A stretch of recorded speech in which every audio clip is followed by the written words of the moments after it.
भूमिका साकारली म्हणून मी ती वैचारिक भूमिका स्वीकारली, हा अर्थ कधीही मला वाटतं कोणीही लावू नये. कलाकार म्हणून एक अभिव्यक्ती स्वातंत्र्य आहे आणि त्या अभिव्यक्ती स्वातंत्र्याचा आदर राखत मला जेव्हा या सिनेमाच्या मेकर्सने सांगितलं आम्हाला ही गोष्ट सांगायची आणि कलाकार म्हणून तुम्हाला त्यात काम करायचं, तुम्ही कलाकार म्हणून काम करणं हे माझं स्वातंत्र्य आहे, त्याची वैचारिक भूमिका मांडणं ही माझी वैचारिक भूमिका ही वेगळी. मला हेच असं वाटलं की जेव्हा ही भूमिका माझ्या समोर आली त्या संपूर्ण चित्रपटाचा बाज पाहिल्यानंतर जरी आयडिओलॉजिकली मी मॅच होत नसतो तरी सुद्धा मला कलाकार म्हणून ती भूमिका आव्हानात्मक वाटली आणि ती भूमिका मी केली. मी राष्ट्रवादी काँग्रेस पक्षाचा खासदार 2019 मध्ये झालो आणि हा सिनेमा मी 2017 मध्ये केलेला आहे.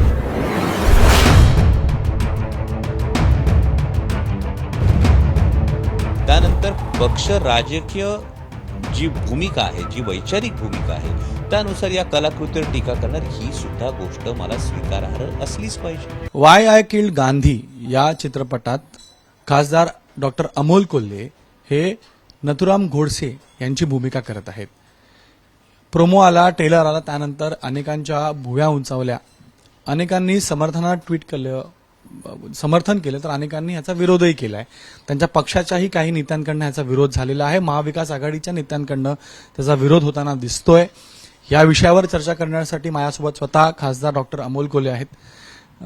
खासदार साहेब, ज्या प्रकारे आपण 2017चा हा चित्रपट आहे, पण आता हा प्रोमो रिलीज झाला आणि एक नवीन कॉन्ट्रोवर्सी तुमच्या ह्या भूमिकेमुळे निर्माण झालेली आहे, तर त्याला तुम्ही कसं उत्तर द्याल? तुमची प्रतिक्रिया पहिल्यांदा. मुळात कसं आहे, जसं मी सुरुवातीपासून सांगतो की 2017 साली या सिनेमाचं चित्रीकरण झालं. त्यानंतर हा सिनेमा जवळपास 4-4.5 वर्ष प्रदर्शित होत नव्हता. काल सडनली मला याचा ट्रेलर मिळाला आणि आज काही ठिकाणावरून त्याचा ट्रेलर हा इतर लोकांपर्यंत पोहोचला आणि सगळ्यांचा एकच प्रश्न सुरू झाला की डॉक्टर तुम्ही कसं काय नथुराम गोडसेंची भूमिका करता. तर मला वाटतं कलाकार म्हणून काम करत असताना काही भूमिका अशा असतात की ज्यांच्याशी तुम्ही वैचारिक पूर्णपणे सहमत असता आणि तुम्ही ती भूमिका करता. काही भूमिका अशाही असतात की ज्याच्यामध्ये तुम्ही 100% वैचारिकदृष्ट्या सहमत नसता पण ती भूमिका आव्हानात्मक असते. म्हणजे उदाहरणार्थ एखाद्या गँगस्टरची जर तुम्हाला भूमिका करायची असेल तर याचा अर्थ कलाकार म्हणून तुम्ही त्या गँगस्टरच्या मानसिकतेशी सुद्धा 100% समरूप असलं पाहिजे असं कधीच नसतं. त्याच पद्धतीनं हे मी उदाहरण दिलं, त्याच पद्धतीनं जेव्हा नथुराम गोडसेंची भूमिका ही समोर आली, आपण कलाकार म्हणून मी गेली जे 12-14 वर्ष कार्यरत आहे यामध्ये आपण सातत्यानं पाहिलं असेल मी कुठेही गांधीजींच्या हत्येचं कधी समर्थन केलं नाही किंवा नथुराम गोडसेंचं कधी उदात्तीकरण मी वैयक्तिक जीवनात सुद्धा केलं नाही. आणि नंतर 2019 मध्ये मी सार्वजनिक जीवनात आल्यानंतर मी निवडणूक लढवून शिरूर लोकसभा मतदारसंघातल्या मायबाप मतदारांनी मला निवडून दिल्यानंतर मी आज राष्ट्रवादी काँग्रेस पक्षाचा खासदार आहे. पण मुळात एक भूमिका मी 2017 मध्ये साकारलेली, दुसरी मी भूमिका साकारली म्हणून मी ती वैचारिक भूमिका स्वीकारली, हा अर्थ कधीही मला वाटतं कोणीही लावू नये. कलाकार म्हणून हे एक अभिव्यक्ती स्वातंत्र्य आहे आणि त्या अभिव्यक्ती स्वातंत्र्याचा आदर राखत मला जेव्हा या सिनेमाच्या मेकर्सने सांगितलं आम्हाला ही गोष्ट सांगायची आणि कलाकार म्हणून तुम्हाला त्यात काम करायचं, तर मी कलाकार म्हणून काम करणं हे माझं स्वातंत्र्य आहे, त्याची वैचारिक भूमिका मांडणं हे माझी वैचारिक भूमिका ही वेगळी आहे. नाही, पण त्याला लोक कनेक्ट करतीलच ना, तुमचे विरोधकही कनेक्ट करतील की बघा खासदार आहेत, एकदा त्यांनी महाराजांची भूमिका केली, संभाजीराजांची भूमिका केली, नंतर आता गोडसेंची भूमिका ते करतायत. तर तुम्ही ज्या क्षेत्रामध्ये आहात तिथं याचा पॉलिटिकल मायलेजसाठी फायदा तर घेतला जाईल किंवा त्याला मुद्दा केला जाईल. मला असं वाटतं हे कोण म्हणजे केलं जाईल याच्यावर माझं नियंत्रण नक्कीच नाही किंवा त्या संदर्भात मी विचार करण्याची आवश्यकता नाही. मुळात जी मी तुम्हाला क्रोनॉलॉजी सांगतोय ती हीच आहे की नथुराम गोडसेंची भूमिका ही 2017च्या साधारणतः मला आठवतंय साधारणतः काहीतरी 16 डिसेंबर किंवा 17 जानेवारी या दरम्यान काहीतरी त्याचं चित्रीकरण बहुतेक झालं असं मला आठवतंय. आणि त्यानंतर 2017 साली नंतर स्वराज्य रक्षक संभाजी ही मालिका सुरू झाली. त्यामुळे यामध्ये कुठेही काय म्हणतो आपण वैचारिक गल्लत किंवा असं काही घडलं आणि मग आता हे असं का केलं याला कुठलंही स्पष्टीकरण किंवा कुठलंही असण्याचं कारण नाही की त्यावेळी मला ती भूमिका एक आव्हानात्मक वाटली. बरं, वैचारिक भूमिका माझी काय आहे ही सगळ्यांना सर्वश्रुत आहे. म्हणजे ती स्वराज्य रक्षक संभाजी या मालिकेतून असेल, त्यानंतर स्वराज्य जननी जिजामाता या मालिकेतून असेल, आता स्वराज्य सौदामिनी ताराराणी या मालिकेत असून माझी वैचारिक भूमिका ही सर्वश्रुत आहे, ही सुस्पष्ट आहे. त्यामुळे वैचारिक भूमिका आणि कलाकार म्हणून घेतलेली भूमिका याची कुठेही गल्लत होत नाही. म्हणून हा प्रश्नही निर्माण होतो. ज्या प्रकारे आपण म्हणालात तर तुमची जी इमेज किंवा एक आयडिओलॉजिकल एक पाथ राहिलेला आहे तो इथं मॅच होत नाहीये म्हणून विचारतात की हे का. हो, मी तुम्हाला तेच सुरुवातीलाच हे सांगितलं की आयडियोलॉजिकल पाथ तुमचा मॅच होतो अशा काही भूमिका तुम्ही स्वीकारता आणि काही भूमिका अशा असतात की जिथे तुमचा आयडियोलॉजिकल पाथ मॅच होत नाही पण भूमिका तुम्हाला आव्हानात्मक वाटते. मला हेच असं वाटलं की जेव्हा ही भूमिका माझ्या समोर आली त्या संपूर्ण चित्रपटाचा बाज पाहिल्यानंतर जरी आयडियोलॉजिकली मी मॅच होत नसलो तरी सुद्धा मला कलाकार म्हणून ती भूमिका आव्हानात्मक वाटली आणि ती भूमिका मी केली. पक्ष अंतर्गत जर आपण बोललं गेलं तर राष्ट्रवादी काँग्रेस पक्षाचे आपण खासदार आहात आणि राष्ट्रवादी काँग्रेसनं नेहमीच गांधी यांच्या हत्येचा निषेध केलेला आहे. तर असं असतानाही तुम्ही ही भूमिका स्वीकारली तर पक्ष म्हणून त्याला पक्षश्रेष्ठ कसं पाहतायत त्यांच्याबद्दल त्यांच्याशी काही बोलणं झालं का आपलं. मुळात आपण समजून घ्या की राष्ट्रवादी काँग्रेस पक्षाचा खासदार असताना मी ही भूमिका नाही स्वीकारली. मी राष्ट्रवादी काँग्रेस पक्षाचा खासदार 2019 मध्ये झालो आणि हा सिनेमा मी 2017 मध्ये केलेला आहे. त्यामुळे राष्ट्रवादी काँग्रेस पक्षाचा खासदार असताना मी ही भूमिका स्वीकारली याला कोणताही आधार नाही, याला कोणतंही तथ्य नाही. दुसरी महत्वाची गोष्ट आहे की आता पक्षाची काय भूमिका असेल तर मला जेव्हा ही बातमी मिळाली ती बातमी मिळाल्याबरोबर मी माझ्या प्रदेशाध्यक्षांपर्यंत ही बातमी पोहोचवली. मी माझ्या लोकसभेतल्या फ्लोअर लीडर मान्य खासदार सुप्रियाताई सुळे यांच्यापर्यंत ही बातमी पोहोचवली. त्यानंतर पक्ष राजकीय जी भूमिका आहे, जी वैचारिक भूमिका आहे त्यानुसार या कलाकृतीवर टीका करणार ही सुद्धा गोष्ट मला स्वीकारार्ह असलीच पाहिजे. कारण ही राजकीय भूमिका ही वैचारिक भूमिका आहे आणि कलाकार म्हणून माझी भूमिका मी चोख म्हणून कलाकार म्हणून केलेली आहे. पण पक्ष म्हणून जर वैचारिक भूमिका आहे आणि यात ही गल्लत होते आणि पक्षाने जर टीका केली तर ती टीका सुद्धा स्वीकारलीच पाहिजे. यामध्ये काही दुमत असण्याचं किंवा वैषम्य वाटण्याचं काहीच कारण नाही. आपण म्हणालात की प्रदेश अध्यक्षांशी आपलं बोलणं झालं, फ्लोअरच्या ज्या लीडर्स आहेत सुप्रियता यांच्याशी बोलणं झालं, त्यांचं काय म्हणणं होतं जेव्हा तुम्ही त्यांना याबद्दल सूचना दिली की असा एक चित्रपट येतोय त्याचे प्रोमो रिलीज होत आहेत याच्यामध्ये कॉन्ट्रोव्हर्सी ही निर्माण होऊ शकते म्हणून त्यांचं काय मत होतं, त्यांचं काय म्हणणं होतं. नाही, नक्कीच या गोष्टी होऊ शकतात ही त्यांनाही कल्पना होती. परंतु कलाकार म्हणून असणारं एक ज्याला आपण अभिव्यक्ती स्वातंत्र्य होतं त्या अभिव्यक्ती स्वातंत्र्याचा त्यांनी नक्कीच आदर राखला. याबद्दल मी स्वतः त्यांचा ऋणी आहे आणि वैचारिक जी भूमिका आहे व्यक्ती म्हणून जे विचार स्वातंत्र्य आहे ते सार्वजनिक जीवनात मी सातत्याने मांडतोय. त्यामुळे त्याविषयी माझ्या नेतृत्वाला कुठेही शंका नाहीये. त्यामुळे यामध्ये माझ्या नेतृत्वाकडून कलाकार म्हणून असणारं भूमिका आणि राजकीय भूमिका याच्यामध्ये कुठेही गल्लत झाली नाही आणि त्याबद्दल मी खरंच त्यांचा आभारी आहे.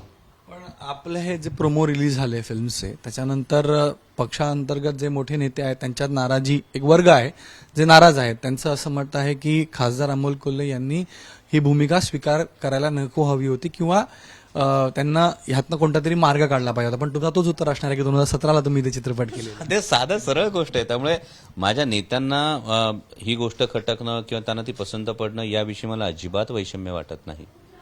किंबहुना ते त्यांच्या जागी 100% बरोबर आहेत.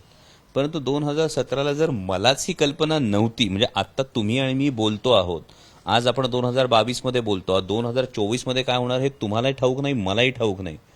मग त्याच नियमानुसार 2017ला जे काही घडलं ते मला 19ला काय घडणार आहे याचं माहीत असण्याचं काही कारणच नव्हतं. आणि मग त्यामुळे त्या नेत्यांनी तसं म्हणणं याला मला काय रिॲक्ट व्हावं याचंही माझ्याकडे उत्तर नाही. प्रश्न यासाठी निर्माण होतो की वैचारिक भूमिका काहीतरी तारतम्य असलं पाहिजे हा एक विषय आहे. जसं आपण सिनेमामध्ये रिअल लाईफमध्ये रिअल लाईफमध्ये जो डिफरन्स आहे त्यामध्ये आपण एक आयडिओलॉजी घेऊनच चालतो. कोणताही अभिनेता एक कॅरेक्टर स्वीकारताना एक कोणताही अभिनय चित्रपटासाठी करताना त्या कॅरेक्टरबद्दल पूर्णतः विचार आणि पूर्ण विचार करूनच तो कॅरेक्टरसाठी होकार देतो. म्हणून प्रश्न होतात की तुमचे जे विचारसरणी आहे ती ह्याला मॅच करत नाही तर तुम्ही त्यावेळेलाही का भूमिका स्वीकार केली 2017ला. याचं उत्तर दिलेलंच आहे की काही भूमिका विचारसरणी 100% जुळली नाही तरी तुम्ही आव्हानात्मक भूमिका म्हणून करता. एक भूमिका मी स्वतः कलाकार म्हणून मला एक चौकट जी कायम आखून घेतली 2009 साली छत्रपती शिवाजी महाराजांची भूमिका केल्यानंतर ती चौकट हीच होती की कुठेही स्त्रीवर अत्याचार अन्याय करणारा नायक असेल किंवा खलनायक असेल किंवा अँटी हिरो असेल तो मी साकारणार नाही. ही मी माझ्यासाठी एक चौकट बांधून घेतली होती. पण त्या चौकटीमध्ये या भूमिकेमध्ये कुठेही त्याच्यासाठी कॉन्ट्रोव्हर्सी नव्हती की या पद्धतीची जी एक मला एक बेसिक चौकट 2009 मध्ये कलाकार म्हणून तुम्ही टप्प्याटप्प्याने मच्युअर होत जाता. तर 2009 नंतर मी ही एक चौकट माझ्या भोवती बांधून घेतली आणि ही चौकट बांधून घेतल्यानंतर डेफिनेटली मी त्या प्रकारची कधीच भूमिका केली नाही. पण ही जी भूमिका होती जरी ती माझी वैचारिक बैठकीशी माझ्या कॉन्ग्रुएंट नव्हती तरी सुद्धा भूमिका म्हणून ती नक्कीच आव्हानात्मक होती. आणि हा जो माझा निकष होता की स्त्रीवर होणारा अत्याचार किंवा स्त्रीवर होणारा कुठेही अन्याय हा साकारणारा मी नायक किंवा अँटी हिरो किंवा विलन हे मी करणार नाही, हा जो माझा निकष होता त्यात ती भूमिका बसत होती. या विषयावरती आता जे महाविकास आघाडीतील नेते आहेत, उदाहरणार्थ हुसेन दलवाई असं म्हणतात की अमोल कोल्हे यांनी गांधींची भूमिका का नाही स्वीकारली, नेहरूंची भूमिका का नाही स्वीकारली. तर अशा प्रकारचे प्रश्न आता निर्माण झाले की तुम्हाला जर भूमिकाच करायची होती तर गांधींची भूमिका केली असतं तर ते चांगलं झालं असतं. अमोल कोल्हे जर याचे निर्माते किंवा दिग्दर्शक असते आणि मग अमोल कोल्हेनी स्वतःचा चॉईस म्हणून भूमिका स्वीकारली असती तर मी या प्रश्नाला उत्तर दिलं असतं. कसं आहे, आर्ग्युमेंट करण्यासाठी माननीय दलवाईजी जे म्हणतात ते 100% त्यांची भूमिका ही रास्तच आहे, पण कलाकार म्हणून मला विचारण्यात तर यायला पाहिजे कुठली भूमिका, आणि मी ती भूमिका स्वीकारण्याचा माझ्याकडे चॉईस आहे का, या दोन्ही गोष्टी फार महत्त्वाच्या असतात. तेव्हा मला जी भूमिका स्वीकारण्यात आली ती नथुराम गोडसेंची भूमिका होती. ही भूमिका स्वीकारताना मला ती आव्हानात्मक वाटली का, मला ती आव्हानात्मक वाटली, ती मी केली. मग आता मी इतर भूमिका स्वीकारायला हव्या होत्या. मी असं कधीच म्हटलेलं नाही की इथून पुढच्या काळामध्ये मला या जर भूमिका विचारल्या गेल्या तर मी साकारणार नाही. डेफिनेटली असं कधीच होणार नाही. कलाकार म्हणून मला जी भूमिका पटेल, मला जी भूमिका आव्हानात्मक वाटेल ती मला साकारायला नक्कीच आवडेल. म्हणजे यापुढे डॉक्टर अमोल कोल्हे अभिनेता म्हणून जर अशा कॉन्ट्रोव्हर्शियल आव्हानात्मक भूमिका असतील तर त्या स्वीकार करतील? नाही, 2019 मध्ये मी सुरुवातीला खूप जबाबदारीनं हे विधान केलं की 2019 मध्ये जेव्हा तुमच्यावर संसदेमध्ये एका फार मोठ्या लोकसभा मतदारसंघाचं प्रतिनिधित्व करण्याची जबाबदारी येते, त्यानंतरचे जर तुम्ही एकूण भूमिकांच्या निवडी बघितल्या तर या निवडींना डेफिनेटली काही निकष लागतात आणि हे निकष हे माझ्याकडून हे नक्की या पुढच्या काळात लावलेच जाणार आहेत. पण लोकांमध्ये, कारण आपण लोकप्रतिनिधी आहात, लोकांमध्ये जाताना अशा प्रकारचे जे कॉन्ट्रोव्हर्सी निर्माण होते तर त्यानंतर टीका होते आणि टीकाला तुम्हाला सामोरं जावं लागतं, तुम्हाला एक्सप्लेनेशन द्यावं लागतं अनेकांना, आपल्या मतदारांनाही नेत्यांनाही. तर त्याला आता तुम्ही कसं टॅकल कराल? नाही, मला वाटतं की सर्वसामान्य जनता ही अत्यंत सुज्ञ आहे. त्यामुळे कलाकार म्हणून एखाद्या व्यक्तीनं काय करावं आणि व्यक्तिगत जीवनामध्ये किंवा सार्वजनिक जीवनामध्ये त्याने काय करावं याची गल्लत सर्वसामान्य प्रेक्षक, सर्वसामान्य जनता ही कधीही करताना दिसत नाही. आणि तेवढी मला वाटतं की एकूणच महाराष्ट्राची कला संस्कृती असेल, राजकीय संस्कृती असेल, या दोन्ही गोष्टी तेवढ्याच मॅच्युअर आहेत. त्यामुळे उगाच ज्याला आपण की आता काय असा बाऊ करण्यापेक्षा मला वाटतं की या दोन पूर्ण भिन्न गोष्टी आहेत. कलाकार म्हणून असणारं अभिव्यक्ती स्वातंत्र्य आणि व्यक्ती म्हणून असणारं वैचारिक स्वातंत्र्य, आणि त्याचा आदर हा महाराष्ट्रात नक्कीच केला जाईल अशी मला खात्री आहे. आपण ह्या विषयामध्ये आता पक्षाध्यक्षांशी बोलणार आहात का? कारण आपण प्रदेशाध्यक्षांशी बोलला आहात, सुप्रियाताईंशी बोललेला आहात, कारण आता कॉन्ट्रोव्हर्सी तर होणारच. हो, नक्कीच. माननीय पक्षाध्यक्षांशी बोलून माझी जी भूमिका आहे ही माझी भूमिका त्यांच्यासमोर ठेवणं हे नक्कीच माझं कर्तव्य आहे. आणि ती भूमिका ठेवल्यानंतर जो काही निर्णय असेल तो पक्षाध्यक्षांचा असेल आणि तो मला मान्य असेल. आणि पक्षाचे जे नेते आहेत त्यांचीही नाराजी आता समोर येते, व्यक्त होते, तर त्यांच्यापर्यंतही तुम्ही पोचाल? कारण जसं मी म्हणालो की हे फ्युचरमध्ये तुमच्या विरुद्ध एक टूल म्हणूनही वापरलं जाईल, तुम्हाला तुमच्यावर टीका करण्यासाठी वापरलं जाईल, तर त्याला तुम्ही कसे सामोरे जाल? मला वाटतं की माझ्या पक्षातल्या सगळ्याच नेत्यांशी माझे खूप चांगला संवाद आहे आणि या प्रत्येक नेत्यापर्यंत माझी भूमिका हे पोचवणं हे खरं तर एक नवीन कार्यकर्ता म्हणून ही माझी जबाबदारी आहे. आणि ती माझी भूमिका ही मी प्रत्येक नेत्यापर्यंत नक्कीच पोचवेल. ती स्वीकारायची अथवा नाकारायची अथवा तिला विरोध करायचा किंवा तिला समर्थन करायचं हे प्रत्येकाचं वैयक्तिक मत आहे. पण आपल्याला कल्पना होती का की अशा प्रकारे फिल्मचा प्रोमो येईल? कारण 2017 मध्ये ते चित्रीकरण झालं तुम्ही म्हणताय आणि त्यानंतर आता फिल्मची रिलीज डेट प्रोड्युसरने सांगितलीच असेल, तर तुम्हाला याची कल्पना होती की असं काहीतरी होईल आता? कारण मी आता राष्ट्रवादीचा खासदार आहे तर महाविकास. डेफिनेटली याविषयी मला कोणतीही कल्पना नव्हती. मला बहुतेक काल रात्रीच मला या संदर्भात समजलं आणि काल रात्री मला हे समजल्याबरोबर मी माझ्या पक्षाच्या वरिष्ठ नेत्यांना याबद्दल लगेच अवगत केलं. चित्रपट 31 जानेवारीला येणार आहे, 30 जानेवारीला, माफ करा. तर तुम्ही म्हणालात आव्हानात्मक रोल होतं म्हणून ते तुम्ही स्वीकारलं. तर म्हणजे खरोखरच या आयडिओलॉजीबद्दल जे आपण बोलतो नेहमी, ज्याबद्दल खूप कॉन्ट्रोव्हर्सी होते, टीका केली जाते, निषेध केलं जातं गोडसेंच्या संदर्भात, चित्रपट करताना तसा काही तुम्हाला एक अनुभव आला? तुम्हाला चित्रपट करताना त्या आयडिओलॉजी संदर्भात तुम्हाला काय मत व्यक्त करताय त्याबद्दल?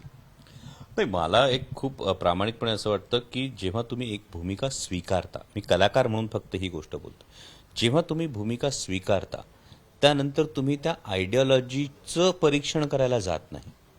मग ती भूमिका असल्यानंतर तिचा सायकोलॉजिकल ग्राफ, तिला मी कशा पद्धतीनं मला सादरीकरण करायचं हीच गोष्ट फक्त समोर असते. त्यामुळे नेमकी त्याच्या आयडिओलॉजीवर भाष्य करणं हे चित्रपट करत असताना डेफिनेटली याचा विचार होण्यापेक्षा तुम्ही भूमिका स्वीकारल्यानंतर तुम्हाला त्याचा सायकोलॉजिकल ग्राफ आणि तुम्हाला त्यातली नॅक समजल्यानंतर तुम्हाला ती डिलिव्हर करायची असते. तर ते त्या पद्धतीनं आपण त्यावेळी ते केलेलं आहे. आणि आता 30 तारखेला जेव्हा सिनेमा हा OTTवर रिलीज होईल तेव्हा खरं तर सर्वसामान्य प्रेक्षकाला कळेल की नेमकं याच्यात कलाकार म्हणून किती चांगल्या पद्धतीने मी ती भूमिका केली आहे किंवा नाही केली आहे. दुसरा जो तुमचा फार महत्त्वाचा मुद्दा होता की एक आयडिओलॉजी सांगणारा जेव्हा सिनेमा येतो, मला वाटतं कायमच विशेषतः गेल्या काही काळामध्ये जेव्हा आपण मीडियाविषयी एक कायम प्रश्नचिन्ह उपस्थित करतो, त्यानुसार ही जी दुसरी आयडिओलॉजी आहे या सांगणाऱ्या सुद्धा कलाकृती तितक्याच गरजेच्या आहेत. म्हणजे एखाद्या कलाकृतीला विरोध करणं, त्यावर टीका करणं इथपर्यंत थांबून चालणार नाही, तर ही जी दुसरी आयडिओलॉजी आहे ही सांगणाऱ्या कलाकृती सुद्धा तितक्याच ताकदीनं आपण समोर आणणं गरजेचं आहे. तर मला वाटतं विचारांची लढाई विचारानं लढणं हे जे वाक्य आहे त्या वाक्याला एक व्यवस्थित अर्थ आपण देऊ शकतो. पण तसं आता पोलरायझेशन झाल्यामुळे राईट विंग लेफ्ट विंगचा हा जो भाग आहे तो खूपच एव्हिडंट झाला आहे. माझा शेवटचा तुम्हाला प्रश्न असा असणार आहे की आता प्रोमो ट्रेलर आल्यानंतर एवढी कॉन्ट्रोवर्सी किंवा आता चर्चा सुरू झालेली आहे, चित्रपट रिलीज झाल्यानंतर चर्चेंना किंवा कॉन्ट्रोवर्सींना विराम मिळेल का त्या पुढे जातील तुम्हाला वाटतं? नाही, ही प्रत्येकाच्या परसेप्शनचा गोष्ट आहे. कारण चित्रपट पाहिल्यानंतरच सर्वसामान्य प्रेक्षक ठरवतील की मला नेमकं याच्यातून काय मेकरला म्हणायचं आहे आणि ही विचारधारा मला मान्य आहे किंवा मला मान्य नाही, मला म्हणजे प्रेक्षकाला. त्यामुळे याविषयी आत्ताच भाष्य करणं उचित ठरणार नाही. त्यापेक्षा तो चित्रपट पाहून प्रेक्षक जे ठरवतील ती गोष्ट स्वीकारणं मला वाटतं हे जास्त उचित आहे. धन्यवाद सर, एबी मला तुम्ही वेळ दिलात त्यासाठी. तर खासदार डॉक्टर अमोल कोल्हे इथे स्पष्ट करतायत की वैचारिक भूमिका मॅच नसेल करत तरीही त्यांनी एक आव्हानात्मक रोल म्हणून या भूमिकेला स्वीकारलेलं आहे. आणि या पूर्ण विषयाबद्दल त्यांचं म्हणणं की 2017 साली चित्रीकरण झालं त्यावेळेला त्यांचा राष्ट्रवादी काँग्रेसशी कोणताही संबंध नव्हता किंवा त्या पॉलिटिकल अफिलिएशन नव्हते. यामुळे आता त्याच्यावरती कॉन्ट्रोवर्सी निर्माण करणं हे योग्य नाही. चित्रपट पाहिल्यानंतर लोकांना, प्रेक्षकांना ते परसेप्शन त्यांचं जे आहे त्या परसेप्शनच्या हेतून ते चित्रपट पाहतील आणि त्यांना विश्वास आहे की त्यांनी ही भूमिका का केली हेही सर्वांसमोर पोहोचेल. कॅमेरामॅन अनिल सनगरेसह गणेश ठाकूर, एबीपी माझा, मुंबई. एबीपी माझा, उघडा डोळे बघा नीट.